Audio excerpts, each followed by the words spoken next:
वक्फ बोर्डाच्या संबंधाने माननीय सर्वोच्च न्यायालयाने आज दिलेला निर्वाळा हा पुन्हा एकदा संविधानकर्त्यांच्या दूरदृष्टिकोनाचा प्रत्यय आणून देणारा आहे।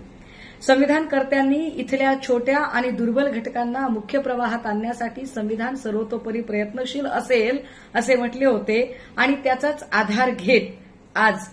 जेव्हा वक्फ बोर्डाच्या वतीने जो युक्तिवाद केला गेला त्या युक्तिवादामध्ये कलम 25 आणि कलम 26 याचा विशेष उल्लेख केला गेला। ज्या कलम 25 आणि 26 मध्ये प्रत्येक व्यक्तीला आपले धार्मिक स्वातंत्र्य अबाधित ठेवण्याचा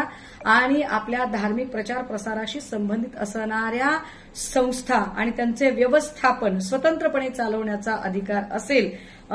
यावर चर्चा करत हा संदर्भ देत हा निकाल आला।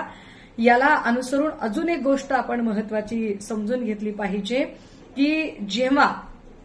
संसद बहुमताच्या आधारे एखादा कायदा करू पाहते तेव्हा तो कायदा खरोखरच त्या घटनात्मक चौकटीत बसतो की नाही हे तपासून बघण्याचा अधिकार सर्वोच्च न्यायालयाला प्राप्त होतो आणि सर्वोच्च न्यायालय अशा कायद्यांना जे घटनात्मक चौकटीच्या बाहेर जाऊ शकतात त्यांना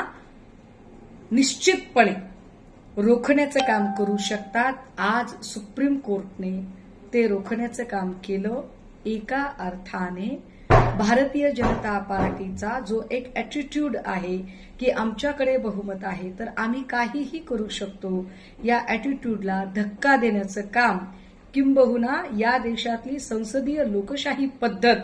ज्याच्यामध्ये कायदेमंडळ, कार्यकारी मंडळ, न्यायमंडळ हे एकमेकांना सत्ता संतुलित करत राहतील हे तत्व पुन्हा एकदा प्रस्थापित झाले आहे।